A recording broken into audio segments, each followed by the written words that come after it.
Friends, कल प्रधानमंत्री नरेंद्र मोदी जी ने 12 बजे रात को एक वीडियो बनाया। उसको लेके बहुत सारे मीम बन रहे हैं, प्रधानमंत्री का मजाक उड़ाया जा रहा है। लेकिन मैं सच में आपसे कुछ गंभीर सवाल पूछना चाहता हूं। क्या वास्तव में अब भी प्रधानमंत्री की बातों पर आपको भरोसा है? जो प्रधानमंत्री 2 करोड़ नौकरी हर साल देने का वादा करके आपसे झूठ बोलता है, क्या उस पर आपको भरोसा है? क्या 12 साल में 24 करोड़ नौजवानों को रोजगार मिल गया हिंदुस्तान के अंदर? अग्निवीर योजना लाके भारत की सेना को 4 साल की नौकरी में तब्दील करने वाले प्रधानमंत्री पे क्या अब भी आपको भरोसा है? एक पेड़ मां के नाम कह के लाखों पेड़ अडानी के नाम करने वाले व्यक्ति पर क्या अब भी आपको भरोसा है? हिंदुस्तान के चंद पूंजीपतियों का लाखों करोड़ रुपए माफ करने वाला और नौजवानों पे लाठी बरसाने वाले प्रधानमंत्री पे क्या वास्तव में आपको भरोसा है? मैं आपसे पूछना चाहता हूं, 93 पेपर लीक से हिंदुस्तान के करोड़ों नौजवानों का भविष्य बर्बाद हुआ और प्रधानमंत्री इस पर खामोश रहे।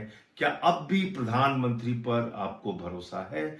क्या अब भी प्रधानमंत्री पर आपको भरोसा है? क्योंकि 2024 में जब नीट का पेपर लीक हुआ था, प्रधानमंत्री ने संसद में भरोसा दिलाया था कि उनके पास मजबूत कानून है कार्रवाई करने के लिए। लेकिन आपको मालूम है, सीबीआई ने 90 दिन तक चार्जशीट दाखिल नहीं की और सारे के सारे आरोपियों को जमानत मिल गई 2024 के नीट पेपर लीक के मामले में। और कल उसका मुख्य आरोपी संजीव मुखिया पूरी तरीके से बरी हो गया, क्योंकि सीबीआई उसके खिलाफ कोई सबूत इकट्ठा नहीं कर पाई। कितना धोखा इस देश को प्रधानमंत्री ने दिया है।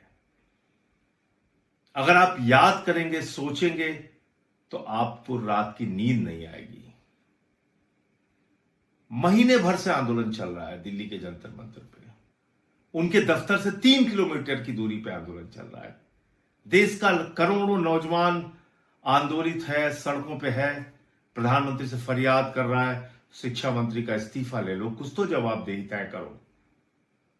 देश का युवा कह रहा है, जो 21 बच्चे मारे गए उनके परिवार को मुआवजा तो दे दो कम से कम प्रधानमंत्री जी। नहीं सुना प्रधानमंत्री ने। अब कह रहे हैं फास्ट ट्रैक कोर्ट बनाएंगे। अब बस यही बहुत बड़ी चीज आपके लिए कर रहे हैं, जश्न मनाइए आप।